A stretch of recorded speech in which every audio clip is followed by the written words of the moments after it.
The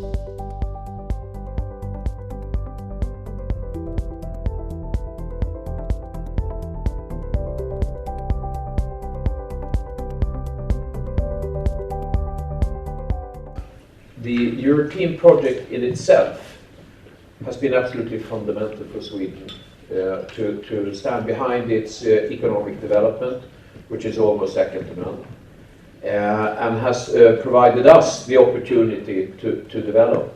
And so from that perspective, to be a fan of the Union and for a lot of the things that the Union stands for is in all fairness, not that difficult. And both as a citizen, but also as a business person. Having said that, obviously, Europe is struggling. 8 years of financial crisis, Greece, a number of countries that have challenges on structural reforms, etc. I mean, there are a lot of things that are difficult right now. And if I can engage and if I can be part of a process with a ambition to help move in what you and I would call the right direction, well, of course, I think it's my responsibility to engage to the extent that it can make a difference. I think that what one has to remember, and in my role, one has to remember that the world is global. Business that I engage in is totally global, and we are completely dependent on that. We, Europe, Sweden for that matter, can engage in this global pattern from a competitive basis. And of course, my feeling is that we are less competitive today. We're less competitive because, if nothing else, the single market is not fully functioning. The freedoms are not fully implemented. I mean, it's enough just to say Lisbon Agenda or 2020 or whatnot. And we all know how hard people have worked, not least here in Brussels, just to make sure that we hit the finish line with all the freedoms. But we're far from there. We'll come back to that later. But so as a consequence, I'm of course acutely aware of how important it is that Europe develops. And one has to remember that the beginning of the single market 30 years ago kicked off Europe on a great development trend. It happened to coincide with the time of the foundation of NAFTA, which has been of great value to the United States. And it was a time when, as we discussed earlier today, and Pascal, I think you mentioned, that at the time European citizens and political leaders applauded the fact that we're taking away borders, which is of course a slightly different sort of phenomenon today, which is part of the challenge that we're subject to. So there you have why I feel so strongly about engaging, and well, the rest is for the future, but it's important.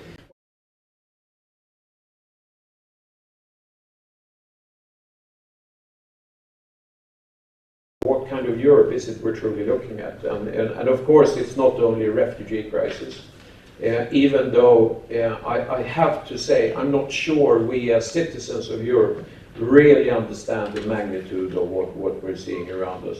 Peter Sutherland will engage on this question later on. He's one of the leading figureheads in the world when it comes to the refugee situation. But I just want to underline how very significant it is and what a challenge it is for all of us. But that's not the only thing. We have on the flip side of that, we have a question about where will we see population growth from in the future in Europe. Because when you all get old, you want someone to take care of you, and I'll tell you a secret, there is no one that will take care of you. And that is, of course, and politically, this is, as we all know, a great challenge to get on the agenda. We have a gentleman across the channel who gave a speech this morning, Mr. Cameron, who is in the middle of something that might become Brexit, which, at least from my perspective, is one of the most dangerous, I shouldn't say dangerous, but most negative consequences of a political process that Europe can experience. I think the axis Berlin, London, Paris is a good and extremely solid one, where Britain stands for free marketeers and a number of values that, at least from my perspective, are absolutely fundamental. To exchange that, with all due respect, Pascal, to only a Paris-Berlin one is a completely different setup. And for Europe, a very, very different setup. So to me, this is also a fundamental challenge that we're subject to. But I must say that Britain and Cameron has put an important question on the agenda, at least from my perspective, and that's the whole issue. Let's use the word subsidiarity. I think Brussels is too engaged in details. Never mind what I think, but I happen to believe that a very large number of people throughout Europe share that view, which is one of the challenges of the Commission and the Parliament, for that matter, to deal with. Because at the end of the day, Brussels is never going to be stronger than the popular support it has. So these are some of the challenges we have. And as I started out saying, I so much believe in this whole, the whole setup, the whole union, all what it's done. So of course we have to unite and fight this for our own good, because it's the foundation for our development, societal, economical, etc. It's absolutely fundamental.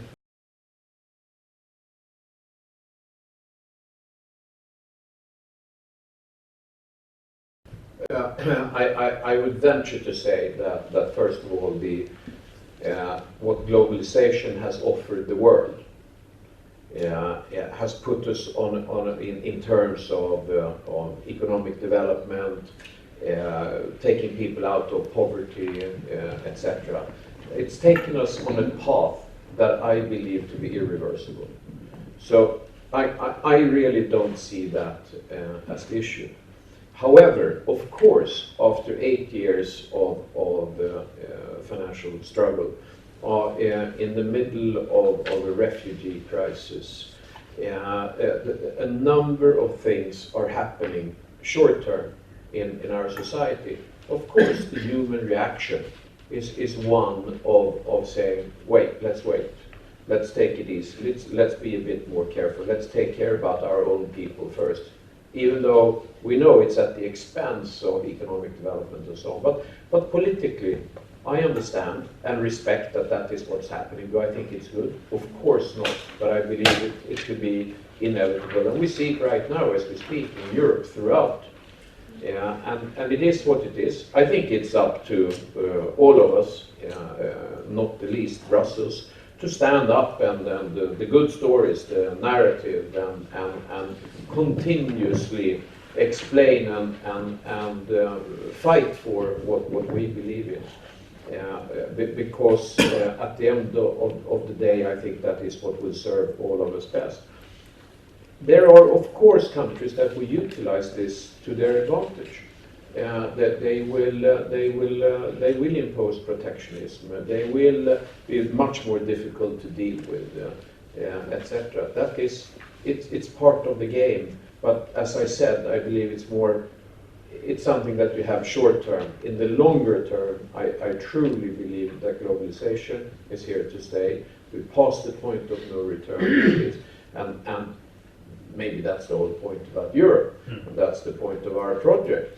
It is to deal with these issues, with the freedoms, with the inner market, and make sure that we do our utmost to be that competitive that we have to be.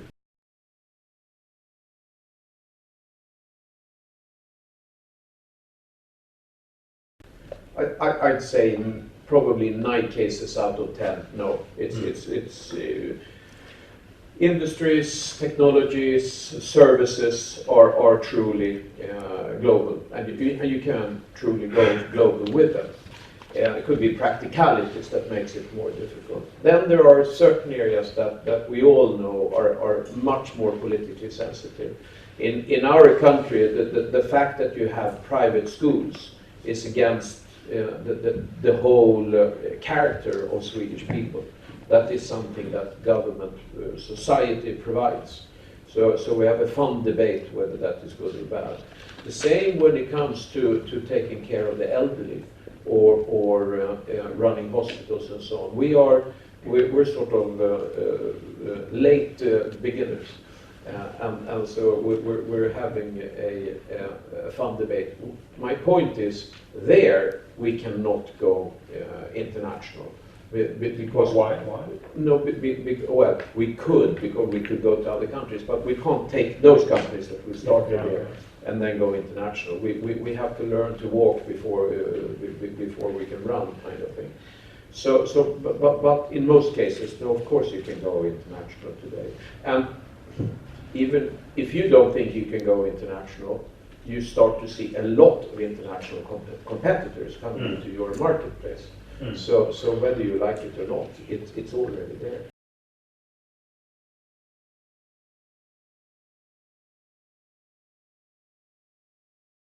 No, I don't think so. I think it's probably most companies today still think, I mean, young companies that are developing are probably thinking along the lines you are, unless they go digital. Then of course it's a completely different pattern, and we see examples where they go Sweden, the United States right away, or Sweden, China. Maybe I'm exaggerating a little bit. My point is that they're very significant from a geographical point of view. It's not the same pattern as you're used to. So of course the net is providing a completely different platform, which of course itself, which is our fifth freedom. The whole idea of data, digitalization. I mean, the shift we're going through right now in the world, the shift that companies are going through in terms of how you offer, how you go to market, how you interact with the consumer, it's mind-boggling.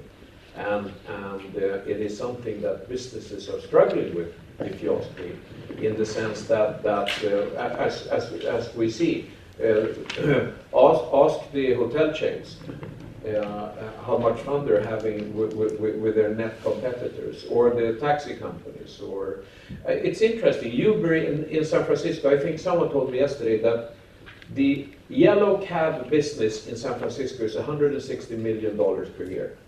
Okay, and then came Uber, and they created the market which is 3 times as big. They do roughly 500 million themselves, and the yellow cabs still do 160.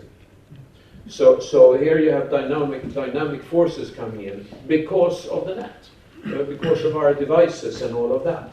So there are disruptions in the marketplace taking place that are, we can guess about this. We don't know. Things are happening that we can't imagine. The point is, you have to be aware of this, and you have to work extremely hard to stay in front the whole time, not to miss out. Some would describe it as opportunities, others as more challenge.